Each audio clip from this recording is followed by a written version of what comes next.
Oke, baik. Bismillahirrahmanirrahim. Assalamualaikum warahmatullahi wabarakatuh. Oke, masuk di perkuliahan minggu ke-6 untuk mata kuliah Manajemen Perubahan. Sebagaimana rekan-rekan bisa melihatnya di RPS, topik dari minggu ke-6 adalah memahami latar belakang, proses, dan efek dari perubahan. Untuk materinya saya ambil dari internet dengan judul Dampak Perubahan Sosial dengan sumbernya adalah sebagai berikut.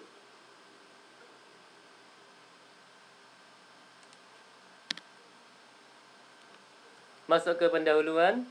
Perubahan sosial dibedakan menjadi yang terencana dan tidak terencana. Perubahan terencana sering disebut pembangunan, merupakan proses rekayasa sosial dengan perencanaan yang sistematis. Perubahan yang tidak terencana merupakan perubahan alamiah.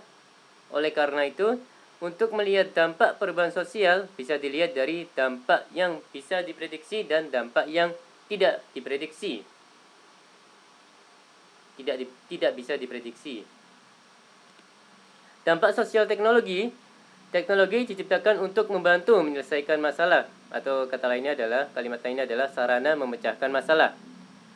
Teknologi diciptakan sebagai sarana agar orang dapat beraktivitas lebih efisien, lebih efektif, lebih aman, dan lebih nyaman. Sisi positif teknologi, masalah lebih instan atau cepat untuk diselesaikan. Pencipta teknologi membutuhkan kerja keras dan proses belajar yang terus-menerus. Continuous improvement juga ya, sepertinya masuk di sini. Dampak positif kebiasaan ini menghasilkan tatanan masyarakat yang lebih rasional. Dampak positif lain dari teknologi adalah semakin menjadi warga dunia secara global. Terjadi proses pertukaran budaya, proses saling kerjasama secara global untuk kepentingan ekonomi, pendidikan menjadi lebih mudah. Ya, sekarang sudah banyak ya proses pengajaran yang menggunakan online.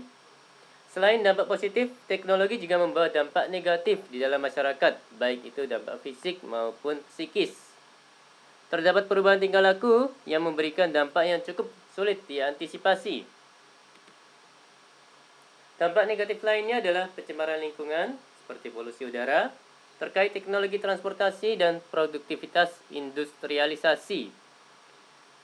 Secara sosiologis, dampak negatif teknologi adalah peningkatan pengangguran karena adanya efisiensi tenaga kerja manusia yang digantikan teknologi yang lebih efektif dan efisien.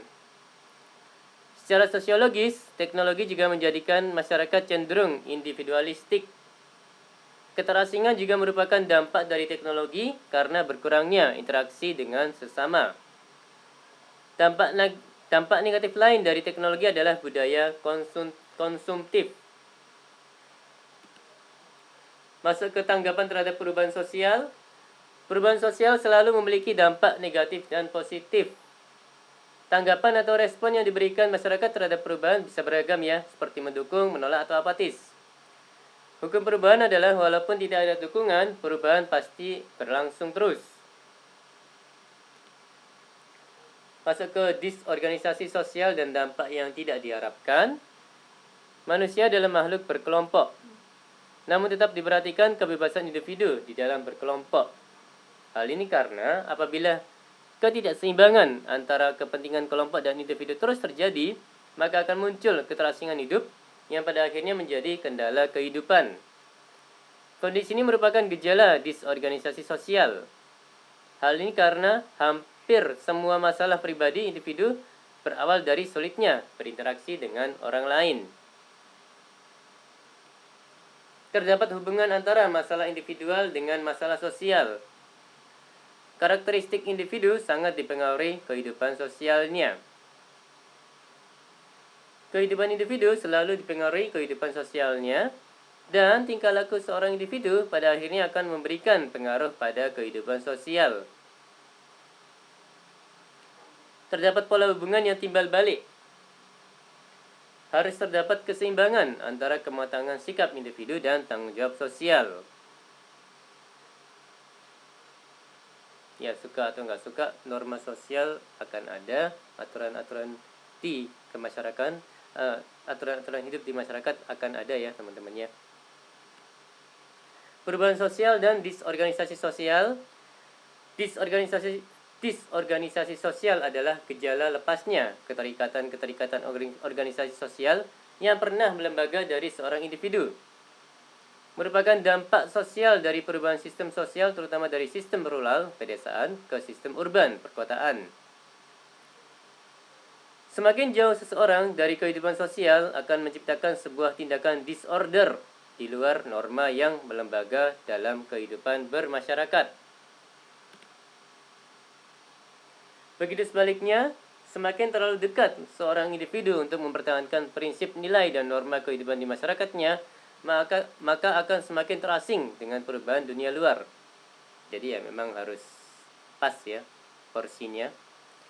Di beberapa hal, perilaku disorganisir ada juga yang merupakan kesengajaan sebagai sumber kehidupan, seperti yang dilakukan perilaku kriminal. Gejala disorganisasi sosial secara fungsional dapat dipandang sebagai tindakan dari sejumlah individu yang tidak dapat bersaing dalam perubahan yang cepat. Oleh karena itu, gejala disorganisasi sosial selalu dekat dengan demoralisasi. Rata-rata, gejala disorganisasi sosial terjadi pada masa-masa transisi dari budaya tradisional ke budaya modern. Hal tersebut mampu merubah tatanan mitos keberagaman sebuah masyarakat dan juga merubah pola stratifikasi sosial. Kondisi kebudayaan lama berada dalam kondisi transisi. Nilai budaya mengalami disorganisasi yang cukup besar. Apabila masyarakat yang kebingungan tidak memiliki kepastian, maka akan muncul perilaku yang tidak menentu, kabur, dan saling bertentangan. Saya ulangi. Apabila masyarakat yang kebingungan tidak memiliki kepastian, maka akan muncul perilaku yang tidak menentu, kabur, dan saling bertentangan. Di awal kontak kehidupan dunia timur yang penuh mitos dan dunia barat yang sangat rasional, cukup banyak terjadi tindakan disorganisasi sosial, terutama jika kondisi masyarakat dan individu yang terlibat belum siap. Masuk ke konsekuensi sosial yang tidak diharapkan. Setiap perubahan memiliki resiko. Ya, harapannya resikonya minimal ya, rekan-rekan sekalian. Selalu mendatangkan konsekuensi yang tidak diharapkan. Salah satu konsekuensi yang datang dari perubahan adalah persoalan moral. Peningkatan tindakan kriminal dan perilaku menyimpang merupakan konsekuensi yang tidak diharapkan dari keterbukaan informasi dan terbukanya pola interaksi sosial sebagai hasil globalisasi.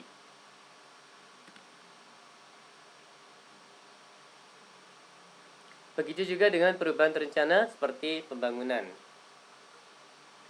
Baik, teman-teman sekalian bisa membaca sisanya. Oke, demikian dari saya. Mohon jangan lupa untuk memberikan komentar, minimal nama dan nomor induk mahasiswa teman-teman, rekan-rekan sekalian. Oke, jika ada pertanyaan silakan diajukan juga lewat komentar itu ataupun media-media lainnya. Baik, terima kasih. Demikian dari saya. Mohon maaf kalau ada kata-kata yang salah. Wassalamualaikum warahmatullahi wabarakatuh.